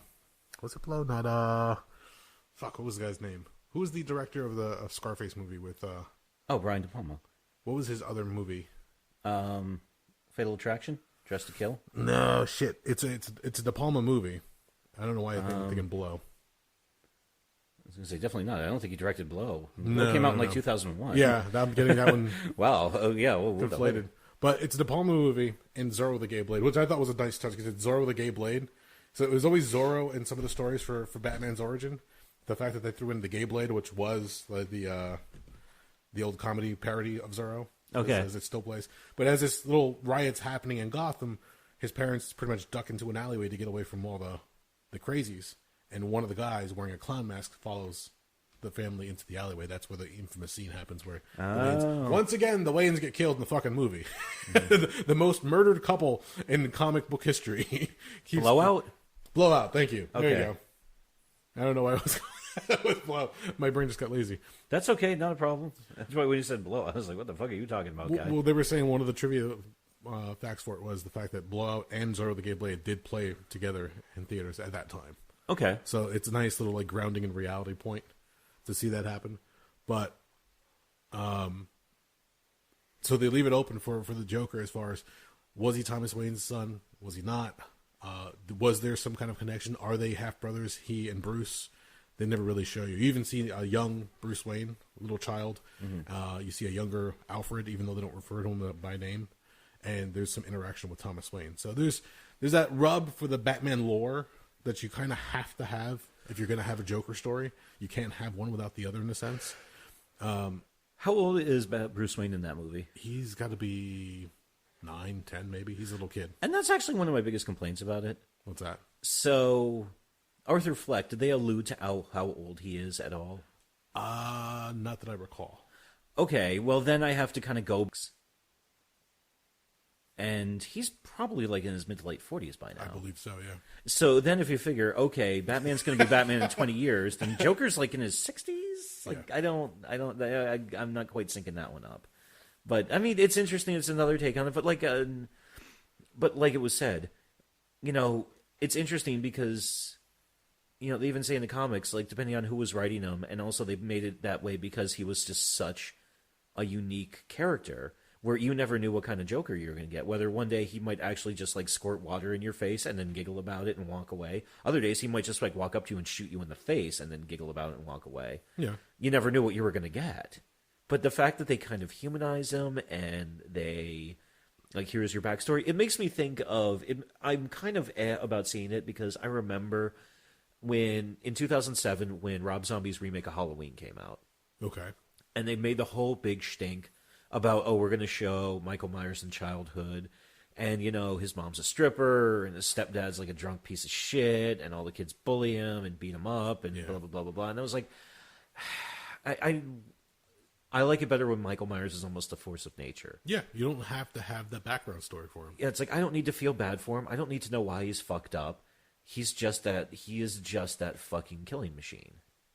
And I think that's where part of the movie starts to fail for a lot of people, as far as Joker's concerned. Again, you're giving him an origin story, so you're grounding him in reality. Yeah. He's just not some psycho who walks off the street with face paint. You show him... They actually have a scene where he tries to be a comedian. So they show his failed attempt at that. But they also show that he's got these delusions, because at one point, you see one of his neighbors from down the hall in the apartment complex he lives in. There's a few scenes where he has interactions with her. Mm-hmm. Like invites her out to the comedy show, invites her to go hang with him out in the city, and they even go visit his sick mother. But later on, they replay those same scenes, and you realize that that's just a delusion. He imagined her being there, just so he had something to rely on. Mm-hmm. When in reality, there was nobody there with him. So it's like, okay, he can be delusional. You can make things up just so that he can have something in his world to hold on to. But it also, once again, shows you that if what you're seeing on the screen is it real to him, or is it real in the world? Mm-hmm. So you're not sure what lens you're seeing it through. So they always leave that open to suggestion. So he's an unreliable narrator. Exactly. Okay. That's what they build him as. But to see the character come out was fun. That whole thing where you see the character work that Joaquin Phoenix puts into it, how the mannerisms, the laugh, the uncomfortable nature that the character exhibits, not to mention the fact that he lost quite a few pounds to play the character. There's one scene where he works as a party clown, so they book him for like children's parties or going to the children's hospital, stuff like that. At one point, he's trying to like stretch out his clown shoe, and the shot is from behind him. So he's lost so much weight that you can see his shoulder blades popping out. You can see his spine sticking out a little bit. Okay. Yeah, it's a very uncomfortable scene. Like, he's very sinewy. He's just trying to pull the shoe apart. You're like, you don't look healthy. Fucking go have a fucking double cheese, whatever the fuck you called it. Chopped cheese. Chopped cheese, thank you. Go fucking eat one of those, maybe 3, because Jesus Christ. And he even said that losing the weight actually changed the way he carried himself in performance. How you were talking before, how you have to remind yourself to lift up your leg a certain way so you don't fuck up your back while you're walking. Yeah. I can imagine he had to change the way he moved, because at certain scenes he does like this weird like dance, is the best way you can put it, after his first crime that he commits unwittingly. when it finally sinks in, he like just revels in it. Like, fuck, that felt great. And at that point, you see it emerge more and more. And once he gets comfortable with the character, once it becomes like, fuck this, I'm that now. Like, okay, you can see this happening. But the reason I say it's kind of like, not hollow, but it just seems like a wasted attempt at the character, even though it's such a great job on Joaquin's part. This Joker will never meet Batman in a movie. Mm-hmm. They've already said this is a standalone movie. They don't plan on making a sequel. They don't plan on going any further with this. They just wanted to take something out of the comic book world and do a different take on it. Yeah. They succeeded with that. It's getting talked about quite a bit. A lot of people are watching it. It's because it's the Joker character, so there's already high exposure already. But now they're saying, oh yeah, we're not going to do this. We're not going to do that. This is essentially an independent film. And this might kick off what they're saying. This studio might now get the ability to do other one-offs from the DC universe. Mm-hmm. So where Warner Brothers tried making their own extended universe for DC Comics and tried making all the movies connected between Shazam, Aquaman, Justice League, Batman, and Superman, they ultimately fell flat. I mean, by themselves, they're pretty good movies, but when you try to connect them, it's like, we're not buying it. Mm-hmm. Don't even mention Marvel in that case. But when they do movies independently and they let them stand on their own, that's when they succeed the best. And this one right now is a standalone story. Pretty fucking good in that respect. You could see it as a good movie. It's just, I'm not sure if I'd call it Joker. It's a fun little thriller, again, in the vein of like Taxi Driver. The other one that people refer to as King of Comedy because Robert De Niro's in it as well. So for both movies.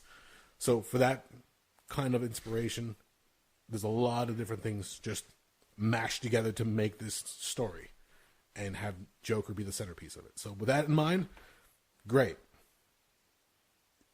Do I want to see it again? It would be cool to see that Joker continue on and take on Batman and Gotham. But like you said before, little Bruce is like 10 years old. Yeah. There's no way. By the time he gets the Joker, it's like geriatric Joker. Nothing's going to happen. Yeah. He's going to punch him once. Like fucking, Joker's going to be like, well, everything's broken and I'm going to fall down now.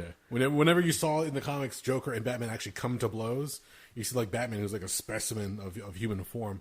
He should be able to take the Joker down like on one or two hits. But somehow the Joker always able to like to throw a punch or two that rocks Batman. Like, oh shit, Joker's got some strength to him. You don't see it under the suit because you rarely ever see the Joker like with muscles or anything. Yeah. But the idea is that he still be able to hold his own in some respect. Or he's just got so many tricks and advantages. Gas, knives, bombs, henchmen, whatever the case is. Yeah, and he's always got like so many fucking tricks. And yeah, because I mean, even in a couple of the different things, he even says, he's like, do you think I would go toe to toe with you in a fair fight? And it's a fair point.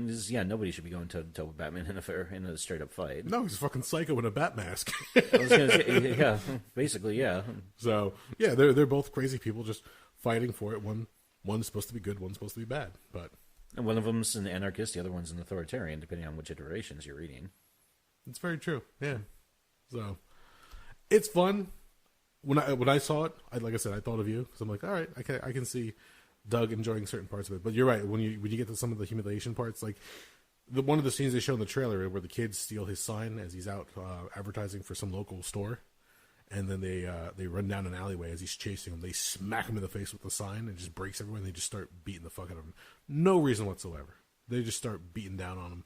And that's essentially where the movie begins, where they start asking me like, "Oh, you relate to this, or you never showed up for this job?" And he goes, "I got beat up by a bunch of kids." "Oh, you got to bring back the sign." They broke the sign. Well, if you don't return the sign, we're taking it out of your pay. It's like no empathy whatsoever for his employer or the store. They're just like, "Fuck you, you didn't do the job," and that just like kicks off the movie. Like, okay, and I'm almost hesitant to say this because you and I've talked about this before. The first half hour is slow because it's the introduction to the story. Yeah, they're setting everybody up, right? Yeah. Past that, it picks up and it gets a lot better. But I know you and I have talked about where somebody says, "Oh, give it 3 or 4 episodes, then it really starts to pick up." Like, no, if it doesn't get me in the first couple episodes, I'm done. Yeah. So that one might be a sticking point for you in this one. I don't know. I mean, I can give it a half hour, 40 minutes for warm up to get everything put into place, especially for this where it's a standalone movie. Yeah. And I actually do appreciate the fact that they've said, you're not going to get a sequel. This is not going to kick off another iteration. We're going to try to make 10 fucking movies over the next 14 fucking years out of this. Yeah. Just, okay, here's just a weird, different take on the Joker set in a very, this is going to be, it's Taxi Driver bringing out the dead, King of Comedy, After Hours, of New York Ripper, take your pick of just scummy New York feeling from, like, that time period. And the violence, like, people are talking about how, like, visceral the violence is. There really isn't much violence in the movie. Mm-hmm. Like, it's not an action movie or, like, your typical Batman story where there's always fighting going on. When the fight happens or when there's actual, blows coming about, you feel it more because it's not as saturated in the movie. There's, like, certain points where, like, oh, there's a fight happening. Oh, this is, like, getting really serious. To the point where the one scene, maybe it's the way they wrote it, or maybe I'm a sick fuck myself. There's the one scene where Joker's killing somebody. Okay. And I actually started laughing. I was like, okay, I can kind of see the comedy in this. There's no comedy whatsoever on the screen, but the way it plays out, I'm like, it makes sense for the character. Because he's just let loose. He's become who he is, and there's no going back at that point.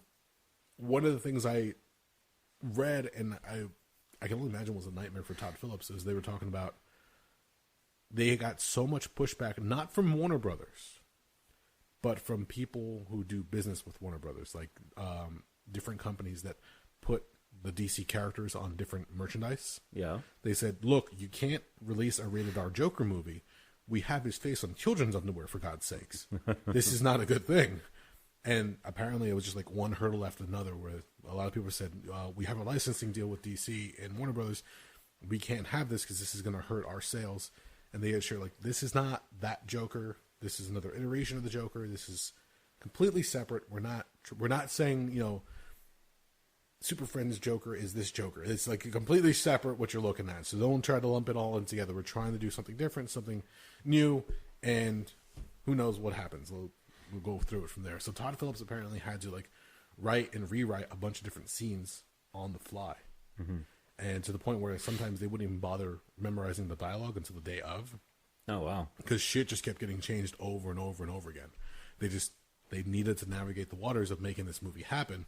Because they had an initial idea of what the movie was supposed to be, but it had to change ever so much to make sure it fit to the point where they weren't getting above a rated R rating, or to piss off other people that said, look, we have a deal. What's going on? Why are we selling children's toys that have the Joker's face on it, and you're having a fucking killer out in, like, what's supposed to be early New York City? What the fuck's going on? And that's what I hate, where the executives start getting into play, because they can sometimes fuck up a movie royally. Oh God, yeah. They're like, well, we need to sell some toys off this. I have some Funko Pops I need to sell. Fuck you.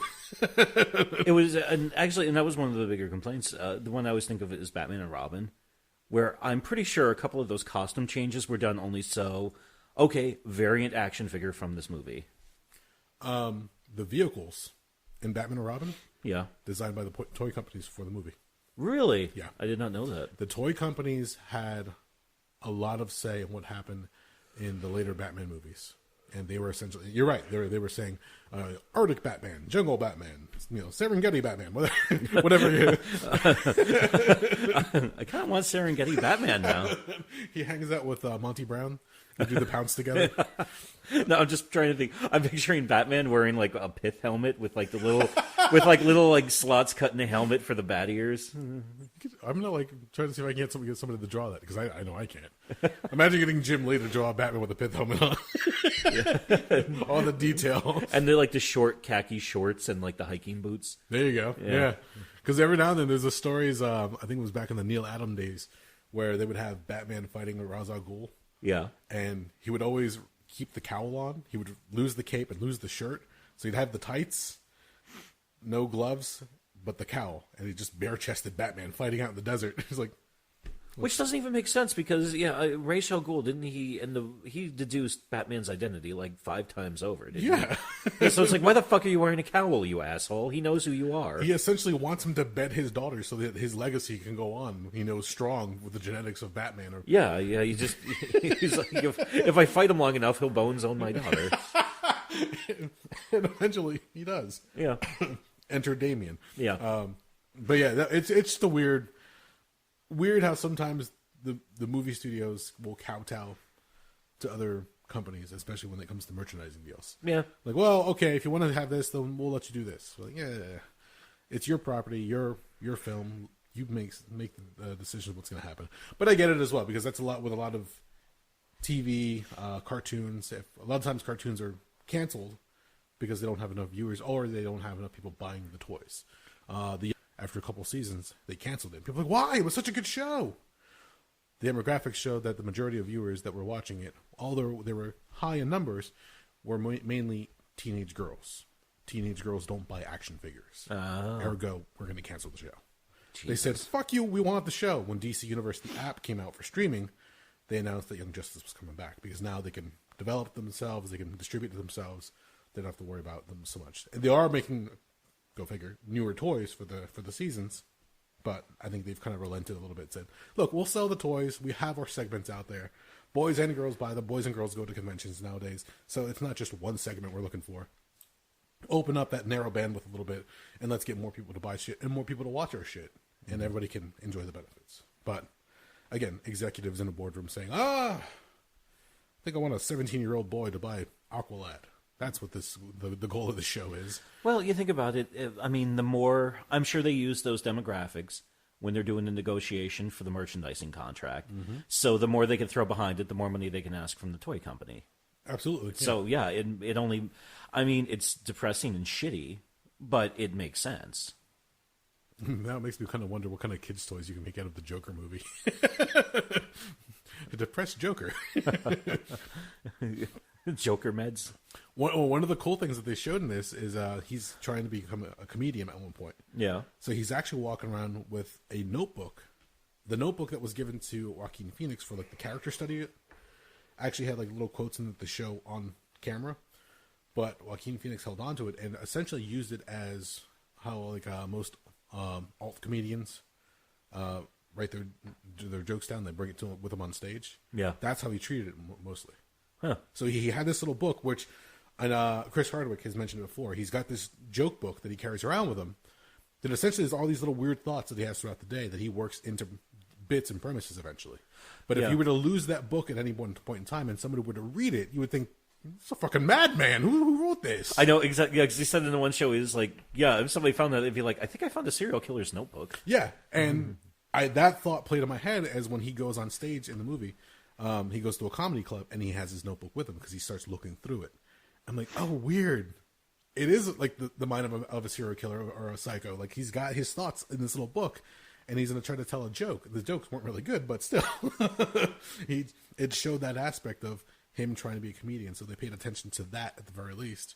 And again, it was just another thread in the character that they tried to make for this movie. So it's got its highs and lows and hits and misses, but overall, I mean, people love the character of the Joker, and now we're gonna have Joker in his own movie, and I think like sometime next year they have Birds of Prey, and Harley Quinn once again is going to be showcased in another movie. So, hey, all the bad guys are getting their chance to be out on the big screen. Well, they also just announced, I think it's Zoe Kravitz is going to be the new Catwoman. Yes, which that fits. Which I just found out apparently that's Jason Momoa's stepdaughter. Oh yeah, because he's married to Lisa Bonet. Yeah. Yeah, after her and Lenny Kravitz went their separate ways. Did you ever think you'd hear that Catwoman is the stepdaughter to Aquaman? It's fucking weird. Actually, no, my favorite is when they showed the pictures of them together, and Jason Momoa, I knew he was a big dude. I didn't realize how big. Oh, yeah. But yeah, he's like a good head and a half taller than her. It's like, holy shit, he's a fucking big dude. But another bit of trivia. Apparently, Zoe Kravitz tried out for Nolan's Batman. Really? She tried out for Catwoman for that one. Oh. They said she was too urban looking. So she was black. Feel. Yeah, essentially. So they passed on her. But now this time around, yeah, that's what we're looking for, diversity. Yeah, well. And the funny thing is, actually, the only thing I've seen her in, I can't really comment because I saw her she was in Mad Max Fury Road. Yes. She was one of the wives that was locked up. Yep. But I mean, well, she's also got, half her genetics came from Lisa Bonet and half her genetics came from Lenny Kravitz. Of course, she's fucking painfully gorgeous. She was also in the more recent X-Men movies, X-Men Apocalypse. She played Storm. I gave up on that. After Days of Future Past, when I saw the designs for Apocalypse, I was just like, I give up. Yeah, a lot of people just don't care anymore. And then, I know they did the Dark Phoenix. I was like, I don't give a shit. We kind of tried this in 2003, and it kind of shit the bed. I haven't seen that movie yet. Wow. Yeah, so that just gives you an idea as far as like, we'll let the theater run go, take its part, and then wait till it comes on to streaming or rental. Maybe I'll watch it. Like, I haven't even watched Venom yet. Neither have I, actually. So. Well, the funny thing is, with a lot of the properties, I knew, because I remember hearing, this is going to be the last X-Men movie before it goes into, because Disney owns everything in the MCU, it's now going to become in play for that. Yeah. And at that point I said, you know what, I'm just going to forget this happened. And whatever, if they do anything to mix it up, if we see, what's his face, I don't know, Hulk and Thor, cool. We might be down a couple of years away from that. Yeah. I don't know. We'll see. But, at this point, it's still, I'm sure after they kind of, nailed down everything with Endgame, I'm sure then they were like, okay, we're having a bunch of closed-door meetings where we need to kind of start sketching out the next, 3 to 5 years of the MCU. Yeah. Because we gotta, the powers that be at Disney said, you know how much money we just spent on all these properties? Get out there and start fucking making shit we could sell, motherfuckers. So, yeah, I'm sure they're like, okay, we're gonna do this with this, and we're gonna do this with this. And I know they announced a bunch of them at that Disney thingy, D23, I think it was. Yeah. So, yeah, I'm sure somewhere along the way we're going to get, a post-credit sequence when all of a sudden you hear, Wolverine's claws, do that pop-out sound. Yeah, they've already said that whatever information was given out by Kevin Feige during that convention, that he held back a lot. Yeah. That there's a lot of stuff, especially when it comes to the X-Men and the mutants in the MCU, that he figured, okay, I'm going to give you Phase 4. That's enough for now, but we've got stuff cooking in the can right now. We want to say something, but until we get things hammered down, then they'll be able to let things come out. But there have been little details that have been leaked here and there. There's a rumor going around that they might be offering Hugh Jackman the role of Wolverine again.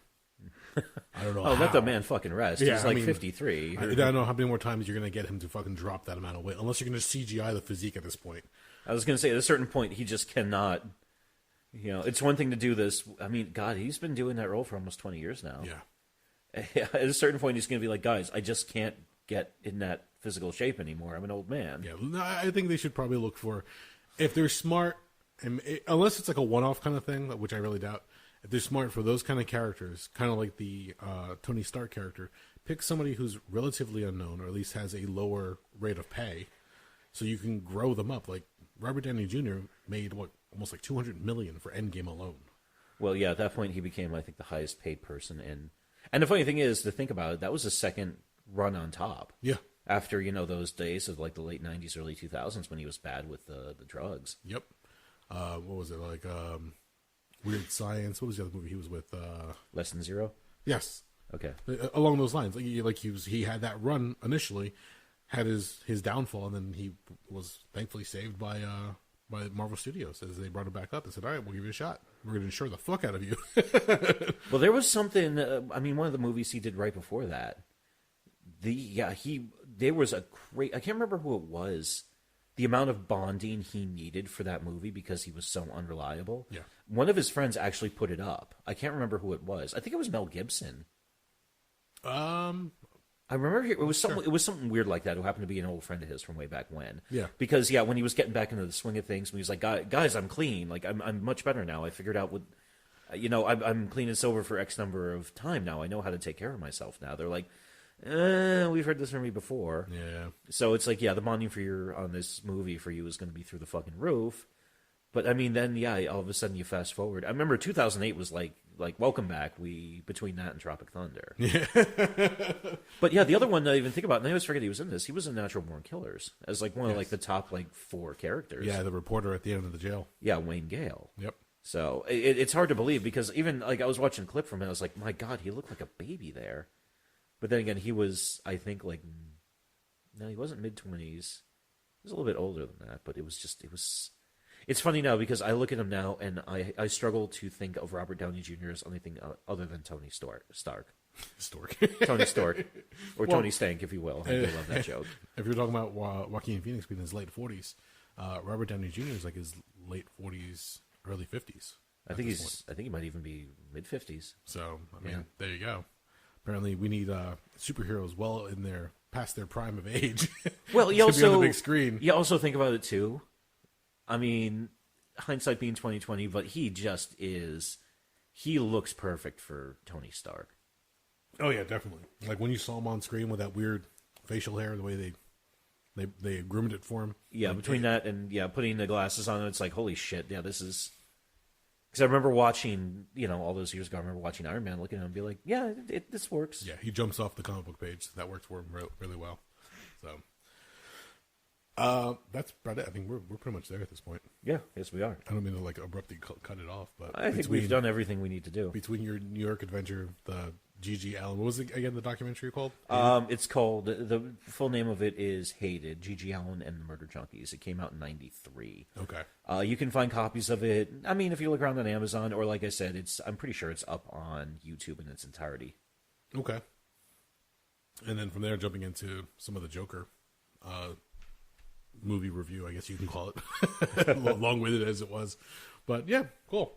Well, if you made it this far, thank you for listening. We are the Rabblecast.